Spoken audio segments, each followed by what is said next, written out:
आज की इस वीडियो में मैं आप किसान बंधुओं को सरसों की खेती करने के A to Z जानकारी दूंगा, यानी कि बुआई से लेकर के कटाई और भंडारण तक की पूरी जानकारी इस वीडियो में दूंगा।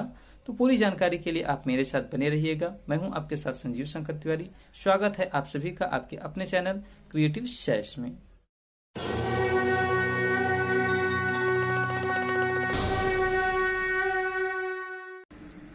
प्यारे किसान बंधुओं, मैंने सरसों की खेती को कुछ स्टेप्स में डिवाइड किया है। तो पहले हम स्टेप्स की बात कर लेते हैं, फिर उन स्टेप्स के बारे में एक एक करके विस्तार से जानकारी लेंगे।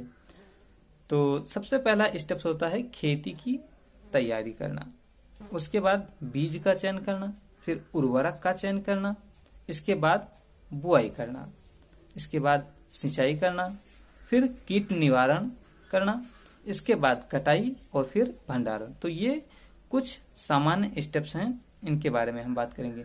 अब खेत की तैयारी पहला स्टेप है। तो खेत की तैयारी करने के लिए आपको ये सुनिश्चित करना पड़ेगा कि आपके खेत में घास कैसी है, आपकी मिट्टी कैसी है, कितनी जुताई की जरूरत है, उसके हिसाब से आप खेत की तैयारी को कीजिएगा, क्योंकि हर खेत अलग अलग है। कैसा खेत है इसके बारे में विशेष मुझे नहीं पता है, जो किसान है उसे पता है और वो अपने हिसाब से इसकी तैयारी करेगा। इसके बाद होता है बीज का चयन करना। तो देखो, बीज में दो वैरायटीज होती हैं, एक बरना होती है जिसे रिसर्च कहा जाता है और दूसरी होती है हाइब्रिड।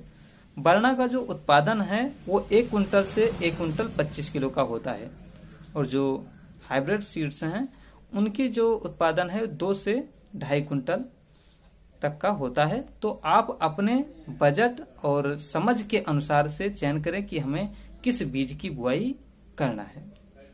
अब बात करें उर्वरक की, तो उर्वरक की 3 कैटेगरी हो जाती हैं, जैसे जैविक खाद, दूसरा हो गया रासायनिक खाद और तीसरा होगा माइक्रोन्यूट्रिएंट्स, जो कि पौधों की तीनों की जरूरत होती है।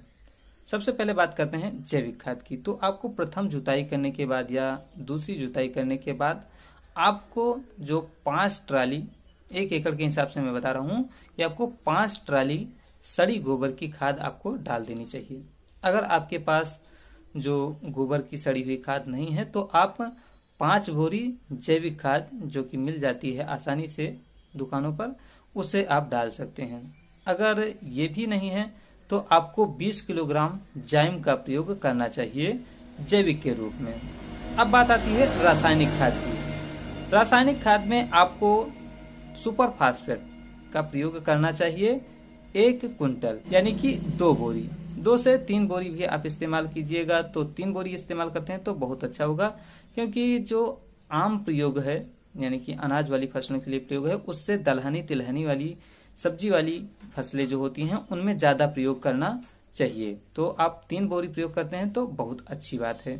इसके बाद यूरिया, यानी कि नाइट्रोजन, इसमें आपको 1 बोरी नाइट्रोजन डालने की जरूरत है 1 एकड़ के लिए। अब इसमें है पोटाश। पोटाश देखिए, जो K2O आ रहा था 60% वाला, वो अब मार्केट में बहुत रेयर केस में मिल रहा है, और जो जैविक पोटाश थे वही अब मार्केट में उपलब्ध हैं। तो ये बात तो आपको अपने विक्रेता से ही पता करनी पड़ेगी कि कौन सा पोटाश लें और कितने मात्रा में प्रयोग करें। वैसे 2 किलोग्राम प्रति बीघा, यानी कि 10 किलोग्राम प्रति एकड़ के हिसाब से प्रयोग करने वाला पोटाश आता है, और 50 किलोग्राम प्रति एकड़ के हिसाब से प्रयोग करने वाला आता है, 15-20 किलोग्राम प्रति एकड़ के हिसाब से प्रयोग करने वाला भी आता है। तो आपके विक्रेता के पास कौन सा है, आप उससे पूछ करके तब प्रयोग उसे कीजिएगा। अब तीसरी बात आती है, ये 3 खादें रासायनिक हो गई, इतनी ही रासायनिक खादें हैं, इन्हीं का आपको प्रयोग करना है। इसके बाद तीसरा है माइक्रो न्यूट्रिएंट्स। 2 माइक्रो न्यूट्रिएंट्स जरूरी रूप से देना चाहिए, बोरान और सल्फर। बोरान 500 ग्राम प्रति एकड़ देना चाहिए, और जो सल्फर है तो सल्फर कई मात्राओं में आता है, जैसे बेंटोनाइट है या फिर डस्ट पाउडर है। डस्ट पाउडर का प्रयोग कर रहे हैं तो आपको 10 किलोग्राम प्रति एकड़ का प्रयोग करना है।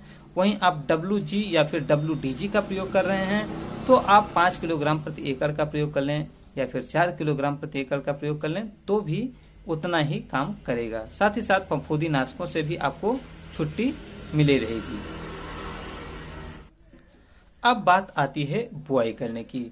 तो बुआई करने के लिए आपको एक पंक्ति से दूसरे पंक्ति की जो दूरी रखनी है वो 45 सेंटीमीटर रखनी है, और एक पौधे से दूसरे पौधे की जो दूरी है वो 15 सेंटीमीटर रखनी होती है। बीज की जो गहराई होगी जमीन के नीचे होगा वो 4 से 5 सेंटीमीटर गहराई में बीज आपको डालनी है। दूसरा है खाद की बुआई। खाद की जो बुआई है वो आपको 7 से 8 सेंटीमीटर जमीन के नीचे गहराई में करना है।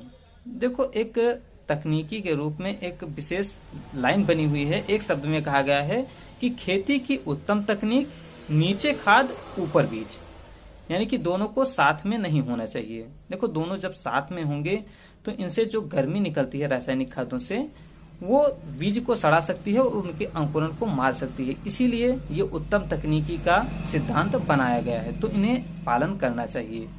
देखो, हम इसका पालन अक्सर नहीं कर पाते हैं क्योंकि हमारे यहाँ छिटुआ बोई होती है ऐसे ऐसे करके, तो उसमें ये नहीं पता होता कि बीज से बीज की दूरी कितनी होगी, लाइन से लाइन की दूरी कितनी होती है। अगर आप लाइन से लाइन या बीज से बीज की दूरी अगर बना करके रखते हैं, तब आपके जो हाइब्रिड सरसों है उसका प्रयोग आपको 1 किलोग्राम प्रति एकड़ करना है, और जो बरना सरसों है उसका आपको 1250 ग्राम प्रति एकड़ के हिसाब से प्रयोग करना है। लेकिन अगर आप छिटुआ बुआई कर रहे हैं तो 1250 ग्राम प्रति एकड़ आपको हाइब्रिड सरसों का प्रयोग करना है, और बरना सरसों का 1.5 किलोग्राम प्रति एकड़ के हिसाब से प्रयोग करना है। अब बात आती है सिंचाई की। तो सिंचाई के लिए जब भी आप सरसों की बुआई कर लें, उसके बाद में अपनी सुविधा अनुसार छोटी छोटी क्यारियां भी बना सकते हैं। अगर आपका खेत समतल है तो आप वैसे भी छोड़ सकते हैं। तो ये आपका डिसीजन है, जैसे आपको सुविधाजनक लगे आप उस हिसाब से कर सकते हैं। वैसे सिंचाई आपको सरसों में सिर्फ 2 बार करनी होती है। पहला 30 दिन के बाद जब उसमें जो शाखाएं बनने लगती हैं तब आपको कर देना चाहिए, और दूसरी 65 दिन के बाद जब उसमें फलियां लगने लगती हैं, फलियों में दाने बनने लगते हैं, तब आपको सिंचाई कर देना चाहिए। सिंचाई के साथ साथ आपको रासायनिक उर्वरक नाइट्रोजन के साथ आपको सल्फर का प्रयोग करना चाहिए। कम से कम 5 किलोग्राम प्रति बीघा यानी कि 25 किलोग्राम प्रति एकड़ के हिसाब से 4 किलोग्राम या 5 किलोग्राम सल्फर का प्रयोग करना चाहिए। सल्फर के प्रयोग से फसल हरी भरी रहती है तथा जो तेल की प्रतिशत मात्रा है वो भी बढ़ जाती है। तो आपको सल्फर और नाइट्रोजन का प्रयोग समय समय पर सिंचाई के बाद आपको करते रहना है।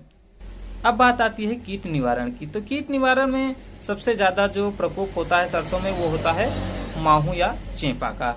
तो इससे के प्रयोग के लिए हम एसिटामेप्रिड या फिर थायोमेथाक्सम, जिसका सबसे सर्वाधिक प्रयोग किया जाता है और अच्छा रिजल्ट भी देता है, तो हम इन्हीं दोनों का किसी एक का प्रयोग कर लेंगे।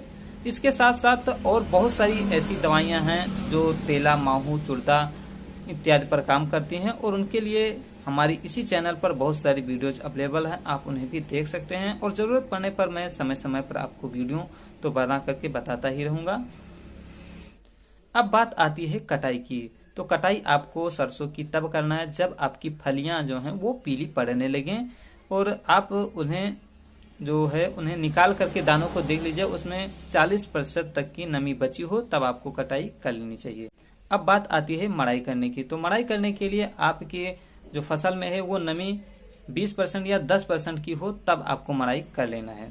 अब आपको बेचना है तो आप सुखा करके बेच भी सकते हैं। अगर आपको भंडारण करना है तो आपको अच्छे से सुखा करके तब भंडारण करना है। जो अधिकतम नमी की मात्रा है वो अधिकतम 8% हो, तब आप इससे भंडारण कर सकते हैं। उम्मीद है आपको इस वीडियो से काफी सहायता मिली होगी। तो आज की इस वीडियो में इसी जानकारी के साथ मैं चाहूंगा आपसे इजाजत। मिलता हूं आपको अगली वीडियो में और जानकारी के साथ। तब तक के लिए Ram Ram. Subscribe now and press the bell icon. Never miss an update.